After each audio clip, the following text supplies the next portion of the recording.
Vamos começar da semana passada, que eu preciso prestar contas aqui a quem esteve conosco semana passada e está hoje aqui.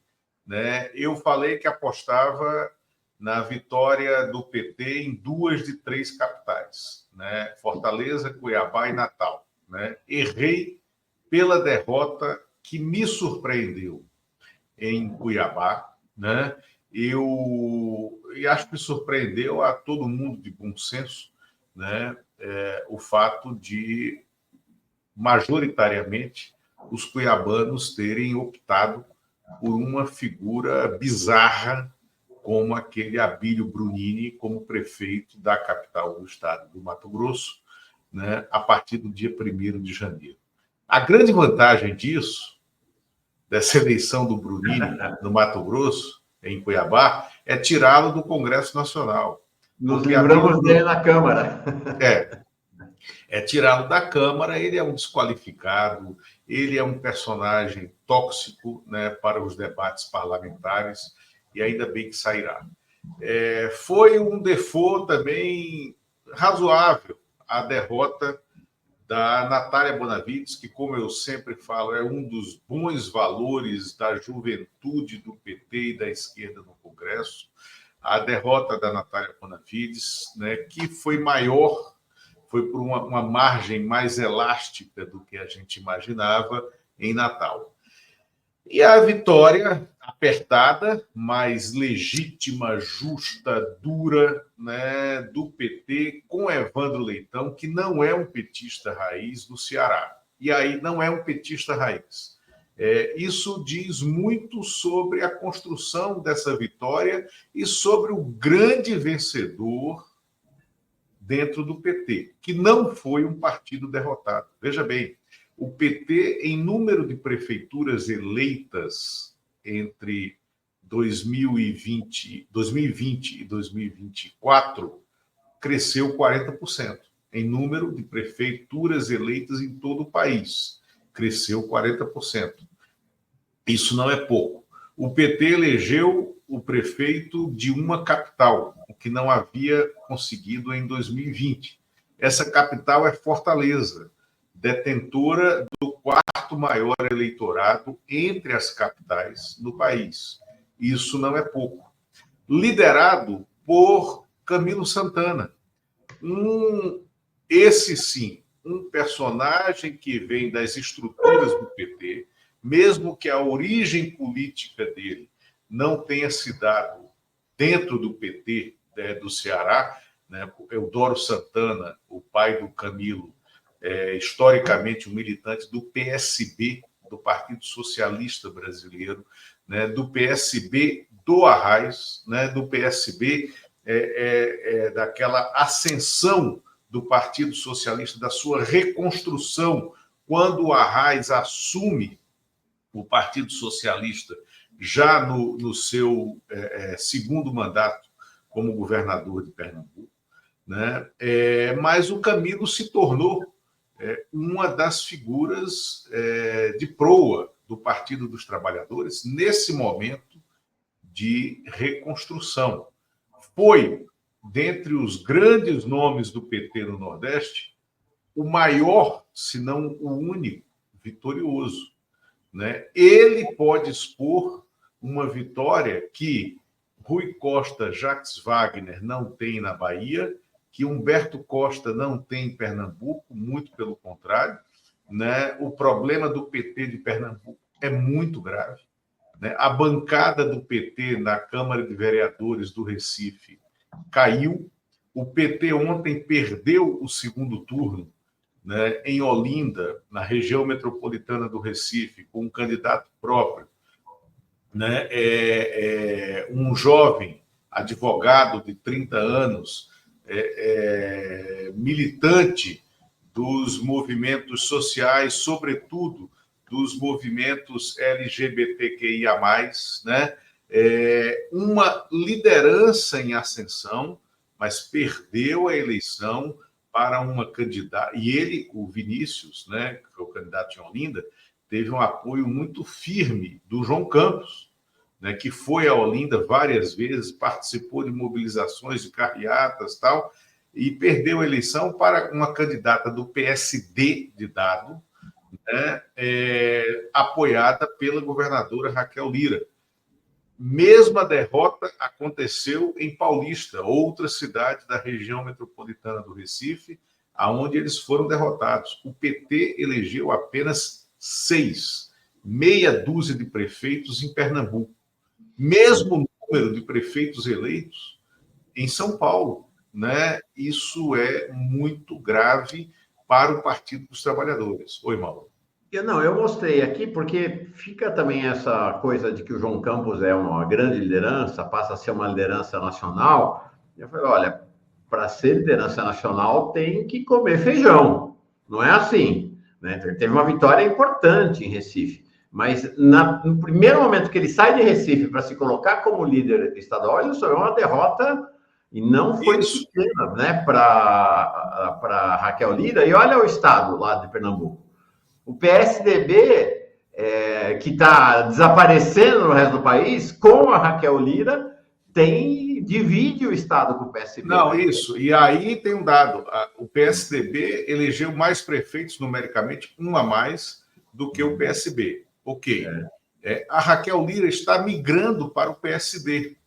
Né? Ela deve assinar a ficha de filiação ao PSD até o fim do ano. PSD do Kassab, é isso? PSD de Dado do Kassab, levando todos, ou a maioria esmagadora desses prefeitos do PSDB.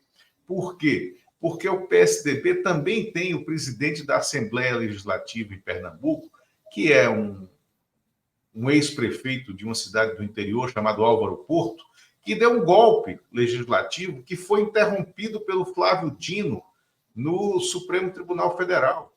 Ele tenta se reeleger por uma carteirada como presidente da Assembleia. Ele é do partido, do PSDB da Raquel Lira, e está dando um golpe na Raquel Lira, se associando politicamente ao grupo do João Campos. Então, tem uma guerra ali, e aí tem uma disputa, né? E mais um dado. Recife tem uma condição peculiar de territorialmente, é a menor capital, né, do país, né, do ponto de vista territorial. É uma cidade espremida pelos outros municípios da região metropolitana. Em razão disso, a densidade demográfica do Recife é muito grande. Porém, né, o percentual de eleitores do Recife, em comparação com o resto do estado, é o menor de uma capital para todo o país, né? O que significa que é preciso o voto do interior, da região metropolitana, para você eleger o governador de Pernambuco, né? Então, o João Campos, que surge como um nome dessa renovação da esquerda, ele não tem vida fácil, né, para 2026. A eleição dele como governador de Pernambuco não são favas contadas. E ainda digo mais, por iniciativa da governadora, mas que também pode agora encontrar uma disposição do João Campos, há quem trabalhe uma avenida, a pavimentação de uma avenida que reúna todos eles em 2026, né? Jogando com um palanque local e com um palanque nacional, de alguma forma, né? Como isso vai se dar, e se isso vai se dar, eu não sei. Mas vamos voltar aqui. Então, Camilo Santana sai dessa eleição dentro do PT como grande vitorioso, e isso vai impactar as necessárias alterações que o presidente Lula fará, né?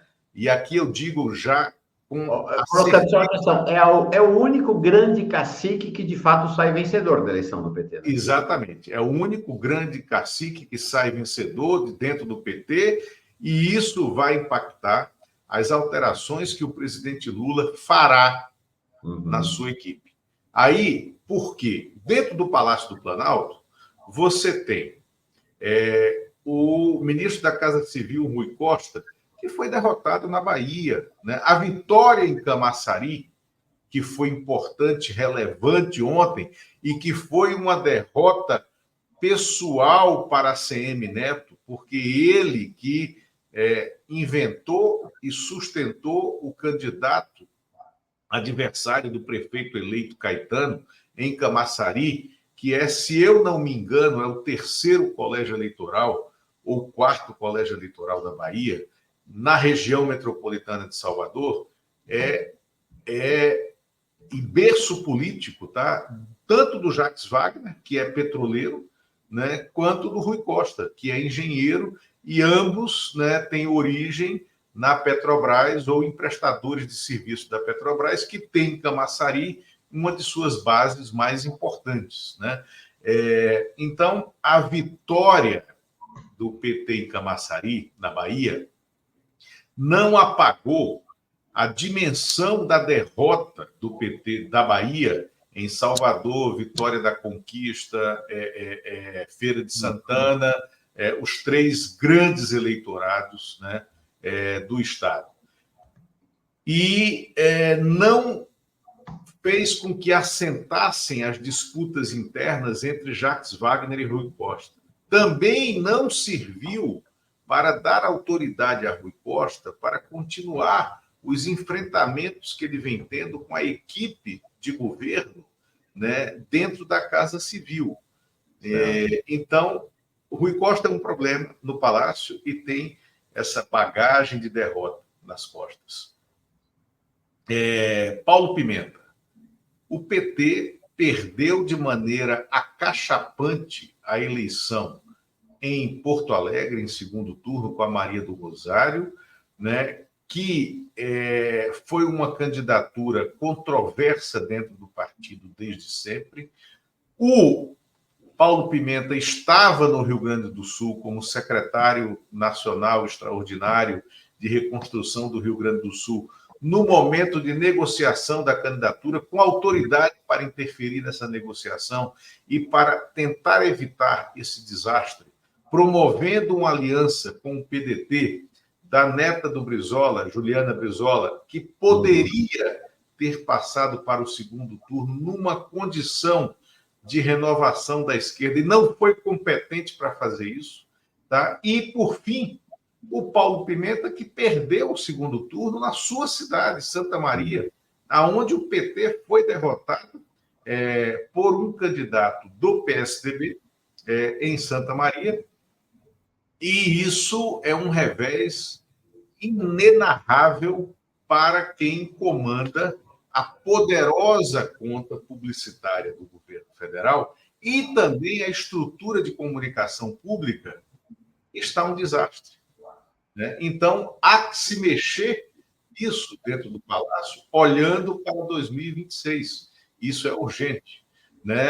Aí temos o Márcio Macedo, ministro-chefe da Secretaria-Geral da Presidência, que todo mundo coloca como o seguinte: é o famoso quem. Quem está fazendo o que no Palácio para a administração do Palácio e articulação com os movimentos sociais? Não é o Márcio Macedo, né? É outro pulo de 10 para sair. Né? E, por fim, o Alexandre Padilha. Este, sim, que manteve uma coerência política o tempo inteiro nos embates com Arthur Lira na Câmara dos Deputados, ele como articulador nacional do governo, articulador político central do governo. Ele teve posições firmes, ideológicas, em nome da pauta de governo.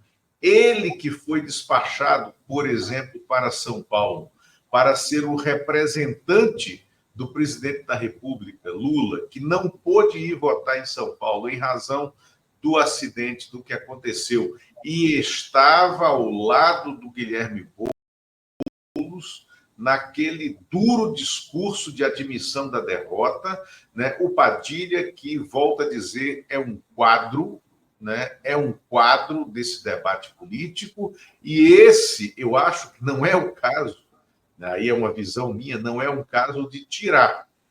né? Mas sim de dar condições para que ele exerça esse trabalho de articulação que ele está preparado para ter, para conduzir, e aí as coisas vêm se firmando dentro do PT para a necessária troca de guarda partidária, porque o PT precisa se preparar antes de meados do ano que vem para a eleição de 2026.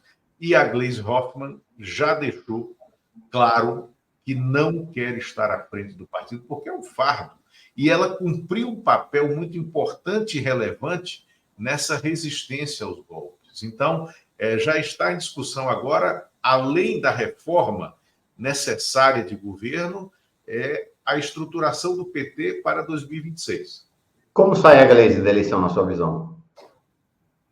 A Gleisi sai machucada, né? Ela sai machucada da eleição, ela sai machucada pelas derrotas no Paraná, que não foram pequenas. A derrota, né, do Luciano Dutti, do tamanho que teve, né, para a Prefeitura de Curitiba, ela tendo enfrentado a base do partido para impor, né, a candidatura do Dutti com apoio do PT, e ele não ter chegado sequer ao segundo turno, ter tido uma ascensão grande, né, da extrema-direita paranaense, que não é pequena, né, com essa Cristina Grêmio, que chegou ao segundo turno, depois foi derrotada de maneira cachapante pelo prefeito eleito, né? Então, Gleisi sai machucada pelos resultados no Paraná, e a Gleisi sai machucada pela estratégia global dentro do PT, em que pese o PT não ter sido um partido derrotado. Agora, a Gleisi tem muitos méritos, né, na condução do partido, né, no período mais nefasto da política brasileira, que foi o período que nós vivemos entre o golpe de 2016, né, e a vitória do Lula em 2022. Né? Oi, Mauro. Deixa eu te perguntar se você concorda com, então, a partir do teu desenho, veja se a conclusão seria uma conclusão razoável. Gleisi sai machucada, Edinho Silva sai derrotado, porque perdeu a eleição na sua cidade, uma eleição tida como certa. Paulo Pimenta sai derrotado, Rui Costa sai derrotado, Marcos Macedo sai derrotado, nome que você não mencionou, mas eu incluiria aqui, o Wellington Dias também sai derrotado. Então, a gente tem 2 vitoriosos nesse ciclo aí, Padilha e Camilo Santana. E vamos dizer assim, a Gleisi e o Edinho, a Gleisi porque o Lula se sente em dívida com ela, e o Edinho porque o Lula, em parte, se sente em dívida porque ele é um preferido. Então, acho que, assim, numa eventual reforma ministerial, Padilha, Camilo, Gleisi e Edinho são nomes, me parece, quase certos para essa reforma, né? Podem. Eu vejo, eu acho que podem sim, eu acho que a Gleisi ela tem a confiança do presidente, tem a confiança da Rosângela Silva, a Janja, né, para estar no Palácio, por exemplo, nessa reforma. Ela tem o tamanho, por exemplo, da Secretaria-Geral. Ela já foi ministra da Casa Civil. Acho que a questão ser ministro da Casa Civil pressupõe uma capacidade de articulação interna para a equipe de governo, interna para o PT, né, e externa para os aliados partidários, muito grande, que eu creio que a Gleisi tem e está preparada para isso também. Eu não sei se ela quer esse fardo, né? Se ela quiser, ela também pode ser o nome, assim como o Camilo Santana, que é hoje o nome mais evidente para essa posição.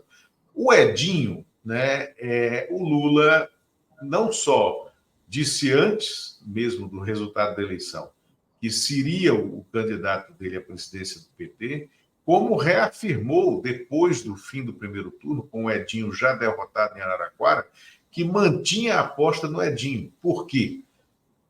Porque o Lula não vê ninguém dentro do PT com a dimensão política do Edinho para fazer costuras da esquerda ao centro, sobretudo com o Kassab, né? Porque o Kassab foi, junto com o partido dele, o PSD de Dado, que elegeu 889 prefeituras, se eu não me engano, foi junto com o PSD o grande vitorioso dessa eleição. E ele é o símbolo, né, do caminho para o qual a política brasileira deve adernar, né, tanto da direita quanto da esquerda, adernar para um centro que não seja um centro teocrático, né, que não seja um centro com foco na pauta de costumes, né?